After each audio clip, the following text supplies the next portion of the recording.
It's the dictionary. It's the dictionary. It's the dictionary. It's the dictionary. Dictionary. It's the dictionary. It's the dictionary. Hello, word nerds. Welcome to the dictionary. I have been recording this, let's just say 7:04, July 14th, 2023. I'm in my work office, and you can actually see this. I've been doing the E's in my work office, and I have this whole computer system set up in front of me, so I thought this morning I could record video of this, which is not a thing that I've been doing except when I have a guest who's remote. So hi, people out there who are not staring at me right now. I'm just looking at a camera and talking to myself in a room. Let's do the pluggy things. Social media, Instagram, Twitter, probably Threads, at dictionarypod. My personal is at speedjampar. There's a Google Voice number, 917-727-9797. Oh boy, 5757. I think that's what it is. Just check the show notes. That's where you can find all that good information. Let's see, what else? Please, rate and review. Rate and review. That's what the algorithms want, to take all of our data, and then the podcast goes up in the charts, and I want to be in the charts, please and thank you. The video, if you're watching this video, you can subscribe to that YouTube channel and look at all the other silly videos that I've made, like backwards talking. You've wanted to learn how to do that, I think. Somebody told me. Share this show, subscribe to the show. What are the other things? I don't know. Buy some merchandise. The TeePublic link is in the show notes. Go check out Jonah and Tom's work. They are the ones who did the theme songs. You can make your own theme song. Join the Patreon. Give me money, please, so I can do this stuff more and not the other stuff more. Okay. I'm going to be looking down. If you're watching the video, it's not going to be the most interesting thing. You can look at my hair mostly, because the book is down here. All right. The first word in this episode is edema. E-D-E-M-A. I'll try and look at the camera some, but there's a lot to read. Okay, noun. Edema is a noun from the 15th century. 1. An abnormal infiltration and excess accumulation of serous fluid in connective tissue or in a serous cavity, and this is called also dropsy. I do kind of remember talking about dropsy in the D's. So serous cavity, it's not serious. Why so serious? That was like George Bush saying that Joker line. No, this is serous, S-E-R-O-U-S. There's no I in there. Some sort of cavity. I believe, is this when, like, if you've got too much water build up in your legs and you press on your skin, it leaves an indentation? Something like that. I think that might be edema. At least maybe. See, and here, number 2, A. Watery swelling of plant organs or parts. Okay, I don't think humans have any plant organs or parts, but it's that same idea, watery swelling in an area. And to B, any of various plant diseases characterized by such swellings. So if a plant has a disease, one of the symptoms, could you call it a symptom in a plant? One of the symptoms would be this watery swelling in, I don't know, the stem. Where do plants get watery swelling? I don't know. Let's look back at that normal one. Abnormal infiltration and excess accumulation of serous fluid. Did I wonder if I said that wrong. Accumulation of serous fluid in connective tissue or in a serous cavity. So yeah, it doesn't specifically say watery swelling, but it's the connective tissue, maybe the muscles and things like that. They're not moving the water through themselves very well. Yeah, I think that's it. Edematous, that is an adjective. This word comes from the Greek oedema, which means swelling, from oidein, which means to swell, Akin to, I think this would be Armenian, aitnu. That looks like a prefix, which means swell. And also from the Old English ator, which means poison. So maybe this more came from the plant thing. So maybe if a plant has been poisoned, it gets this watery swelling, something like that. It's not good. I think if you have too much water sitting around, getting all stagnant, that could be poisonous to you, potentially. I don't know. So yeah, that's it for edema. I need to come up with a sound effect. What should we do? Nobody live. Let's go. Because there's a camera in front of me and I just did a camera clicky sound. The next word is Eden. Capital E-D-E-N. Noun from before the 12th century. Number 1 is the second definition for the word paradise. That's where we all want to go. We want to go to a paradise. But everybody's idea of paradise is different. I'm looking at a photo on my background screen desktops thing, the screen, not the screensaver, but the desktop background. And it's a shot that I took in Iceland from a waterfall, Gleamer. And this is one of the paradise things to me. This gorgeous landscape that just goes on forever, with a river and a waterfall and green and mountains and clouds and the way water back out there. It's just gorgeous. That's one paradise. What's paradise to you? You can email me, dictionarypod@gmail.com. I didn't say that at the beginning of this episode. Number 2 for Eden. This is where, this is what most people think of probably. The garden where, according to the account of Genesis, Adam and Eve first lived. Where did they live after that? Did they move into an apartment? A brownstone?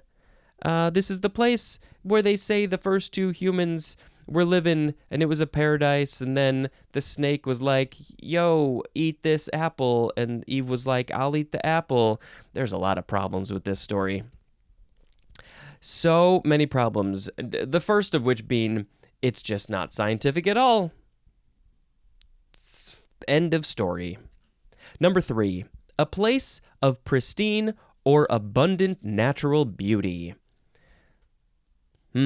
Not necessarily paradise, but it's pristine. It's natural. That's a paradise to me. But yeah, just a place that's just all nature, trees and plants and animals, and everybody's singing and happy to be together, and there's no judgment or hate. That's an Eden. Edenic, that is an adjective. This is from the Hebrew word. Now, I don't know exactly how to pronounce it. It is a capital E-D-H-E-N. It could be pronounced Eden, Edhen. It looks like there's a line over the first E, and then there's a little apostrophe next to the E as well. That's the sound effect. The next word is edentate. Edentate. E-D-E-N-T-A-T-E. First form. Adjective from 1828. Number 1 is lacking teeth. Now, we haven't seen any prefixes. This doesn't look like it's using a specific prefix, but dentate, that's teeth related, dental, all those things. So edentate is lacking teeth. Thank the God who made Eden that I am not edentate, because I have teeth and I take care of my teeth, and you got to take care of your teeth. Otherwise, you're going to become edentate, and I don't think anybody wants that. My cat Audrey is partially edentate. Bailey is too, but just a couple of days ago, I took her to the vet, and her 2 front big old canine teeth had been pushing themselves out, which I guess just sometimes happens with cats. And he was like, they are so loose, I'm surprised they haven't fallen out already. And so he took her to the back and pulled them out. I think no problems at all. So now she is partially edentate.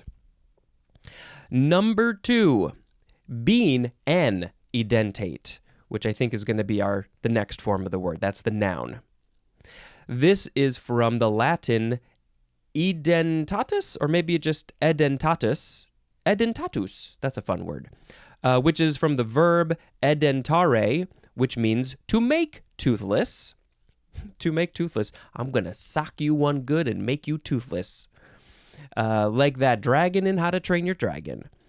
It is from the E prefix. I guess we could just go back to the E prefix and see what that says. Let's see. Oh, here we go. Yeah, missing, absent. Yep, that's the prefix that we're using. So it's the E prefix plus dent, the prefix, or the word dens, which means tooth, and there's more at the word tooth. So yes, it's a very obvious word. I don't have to make the hand movement every time. The second form of edentate is a noun from 1835. Any of an order of mammals having few or no teeth, and including the sloth. Here we go. We got toothless animals.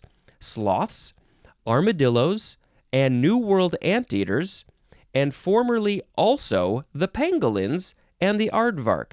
Now, how and why is this formerly?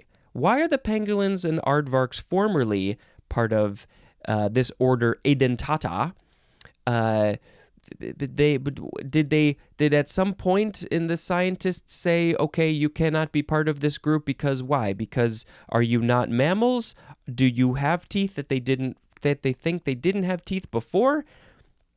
That's fascinating. I might have to put a link in the show notes for edentate, all these, and then this order edentata. Though I think objectively, those are some of the best animals that we have. The sloths, the armadillos, anteaters, pangolins, and aardvarks. Why are they so fascinating and interesting and weird and cute and fun? I think they're fun. Next is edentulous.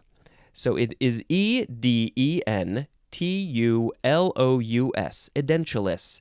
Adjective from 1782. The synonym is just toothless. So it's just another adjective that you can use. Edentate, edentulous, same thing. Yeah, the etymology is the same as well. Edgar is next. Capital Edgar. There's a lot of Edgars, a lot of famous Edgars, but for some reason, the first one that pops in my mind is, I think, the bad guy from Men in Black, the first Men in Black. I think he was called Edgar, something like that. I believe for some reason I hear Edgar in relation to that very strange character played by Vincent D'Onofrio fantastically. Okay, Edgar, noun from 1947. A statuette, I did not know this. A statuette awarded annually by a professional organization for notable achievement in mystery novel writing. You might be able to figure out where this comes from. I will tell you. It is from Edgar Allan Poe, who was regarded as the father of the detective story. I am not very familiar with Edgar Allan Poe's work. I know a handful of them, the Heart story and the Raven and those, but I guess I never really, I haven't read enough. I was thinking listen to audiobooks. I haven't read enough of his work to know that detectives were really a part of that. But wasn't John Cusack in that movie? Was it the Room movie or something? And I think maybe he played Edgar Allan Poe, and that seemed like sort of a detective story. I didn't see it. But yeah, I should probably read more Edgar Allan Poe. So it's an award. Do you say we got an Edgar? Do you shorten it to Edgy? It's probably not the way that people talk. Professional organization for notable achievement. So yeah, it's a mystery novel writing award. Next is the first form of the word edge, E-D-G-E, noun. From before the 12th century, there is a bunch of definitions here. 1A, the cutting side of a blade, as in a razor's edge. There's a movie called Razor's Edge, I think, and I don't think I've seen it. the cutting side. You got to be careful when you're dealing with the cuttings. I got a knife, right? Why do I have a knife right here? This is the edge. This is the edge right there. This is the not sharp side, although you wouldn't want to get sliced with that because that's pretty sharp too. This is the sharp side right there. Okay, that's the edge. 1B, the sharpness of a blade, as in a knife with no edge. That's a bad knife. You gotta sharpen your knives. I've gotten in the habit of every once in a while sharpening the knives when I gotta cut some veggies or something. You need a sharp knife. 1C1, the synonyms are force and effectiveness, as in blunted the edge of the legislation. Blunted the edge of this legislation. Blunted the effectiveness, the force. So maybe they changed the legislation. They didn't like it, and so they changed it. They rewrote it, and then now it's just not so forceful or effective. So the edge that it had, it's just a blunt edge, and it's not going to do so much. It's not going to be as effective. 1C2, vigor or energy, especially of body, as in maintains his hard edge. He has so much vigor and energy. That's his edge. Why do we say that? Okay. 1D1, incisive or penetrating quality. That's the end of that sentence. Incisive or penetrating quality, as in writing with a satirical edge. You're so incisive. Your wit is so penetrating when you have this satirical edge to yourself. I wish I had more of that. 1D2, a noticeably harsh or sharp quality, as in her voice had an edge to it. How is your voice, harsh or sharp? I don't think mine is really harsh or sharp. Is it? It's a little higher pitched than I hear in my head than I would like. Harsh or sharp? Yeah, I mean, I think typically women have higher pitched voices, so some people could say that they are harsh. If I were to talk like this and make this face, that would be a voice with an edge. And I don't think anybody wants to hear this, so let's stop. I think the visuals are really going to help. Okay, 1D3. We're still in the ones.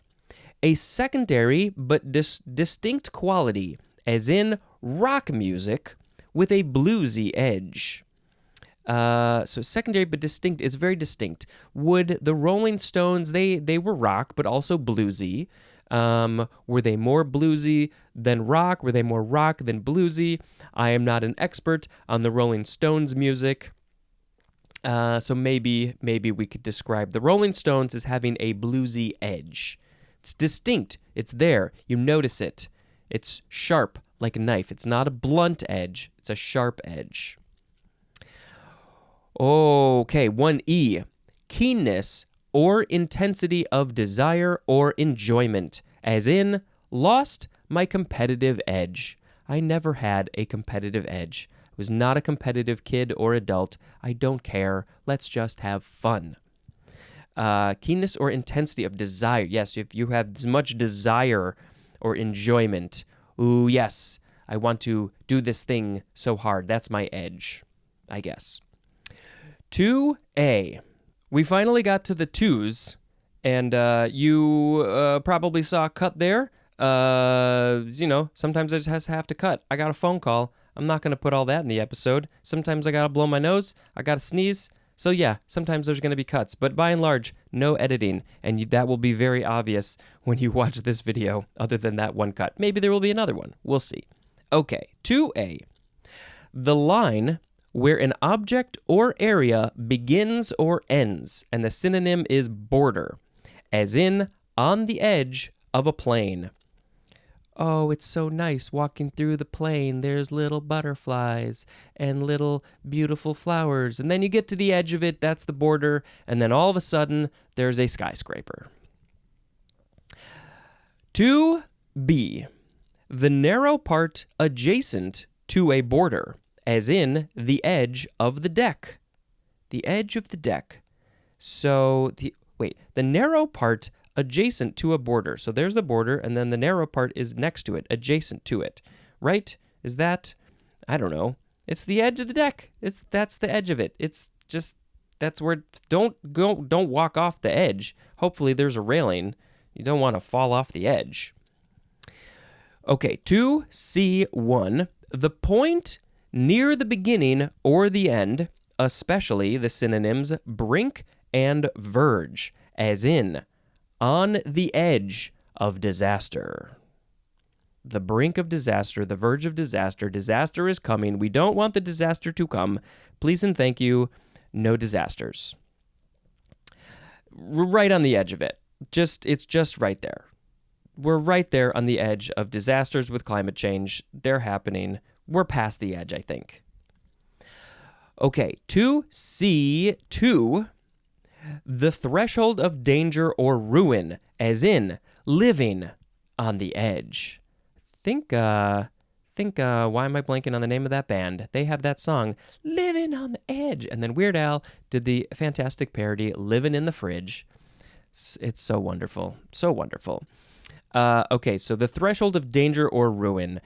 People like to live on the edge. Does that mean that they are going to be in danger or ruined? Possibly, depending on what it is. It's exhilarating to live on the edge.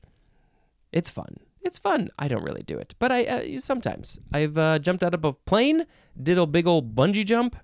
Those are a little bit living on the edge. 2D, a favorable margin. The synonym is advantage, as in has an edge on the competition. Oh, they haven't lost their competitive edge because they have an edge. They're competing, and so they're a little bit better than the rest of them. They have an edge on them. A favorable margin. A favorable. It's not just a little margin. It's, you're like way ahead. You're driving your fast car, and you're like, I see you guys back there. I got an edge on you. That's what the NASCAR drivers say. Number 3, a line or line segment that is the intersection of two planes faces, two plane faces, as of a pyramid or of two planes. And I think I need to reread this. A line or line segment that is the intersection of two plane faces or of two planes. These are flat planes, not fly planes. And so that the place where they intersect, it's either a line or a part of a line, and that is the edge. That is the edge of the planes, I guess. And the example of the two plane faces would be a pyramid. Edgeless is an adjective. On edge, that is a phrase that has two synonyms. On edge means anxious or nervous. I am so nervous about how you are going to react to this video. I am sitting on the edge of my seat, very anxious and nervous. Please enjoy my video. The etymology says this is from, the Latin word, I guess it's acer, A-C-E-R, which means sharp. And that's interesting because there is, I think, monitors. I think we have some Acer monitors. Now, clearly, we've been pronouncing this word wrong all the time. But it's kind of a good name because it means sharp. So, sharp edges, sharp crispness on a monitor. I get what they're coming from. Get what they're laying down. So acer, I think that's how you pronounce it, is sharp. From the Greek acme, A-K-M-E, which means point. And so that's, then it went into Old English and then Middle English and then current English. I don't know what we're calling this English. Now English. Chick. It's been so long since I made a camera sound. Nope. How do you do it? Some way. I don't know. The second form of edge, this is the verb from the 14th century, starting with transitive. 1a, to give an edge to. You're giving an edge to. So this is like maybe sharpening the knife. Yes, you'd be edging the knife. Maybe if you're in a race, a competitive race, and you help somebody else, maybe a teammate, maybe it's a relay race, you're giving an edge to your teammate, so you're edging them. I don't think people use this word that way. 1B, to be on an edge of, as in trees edging the lake. Is that a verb? Or I guess it would be a verb. Yeah. Trees edging the lake. They're along the edge of the lake, and they make it so pretty, and you sit on the dock, and you just look at the trees and hear the birds. 2, to move or force gradually, as in edged him off the road. So this, you are not in your fancy car race, you are not giving an edge to somebody, but you are moving, forcing them off the road, edging them. That's a whole different way to use this word. Why do we use edge here? I guess probably because you're pushing them towards the edge of the road, the side. That's the edge of it, and so I think that's why we use that. But here's the thing, though: the definition is to move or force gradually.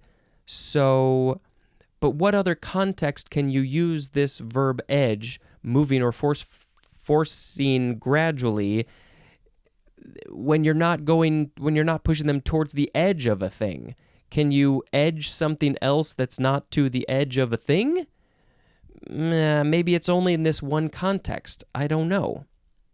Number 3, to incline sideways so that one edge cuts into the snow. And the thing that we are talking about, the thing that we are inclining into the snow, is a ski.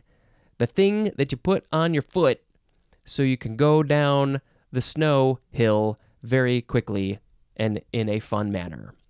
You edge it, you push it into the edge, you put the edge into the snow. 4, to defeat by a small margin, and this is often used with the word out, as in edged out her opponent. So now this is a small margin. So it's not a, what did we see before? In the previous one, it was a favorable margin. A favorable margin. That's different than a small margin. So it's a similar context, just barely in front. It's in front of the competitors behind you, but in one context you're far-ish, I guess, and the other context is just a little bit. I just edged you out of this situation. Let's see. Now here is one intransitive definition which says to advance by short moves. So baby steps. Just go ahead a little bit. Would this be in chess possibly? To advance in short moves? If a pawn is going across the chessboard, it would be edging bit by bit, I guess. No etymology for that one, and that gets us to the last word of this episode. I just took a lot of pictures of you with my brain. That camera right there. Edge City is next. 2 words. Edge City, noun from 1988. A suburb that has developed its own political, economic, and commercial base independent of the central city. So, I mean, isn't that what a suburb is? A suburb that has developed its own, it's got its own politics, its own economic, its own city. It's a suburb.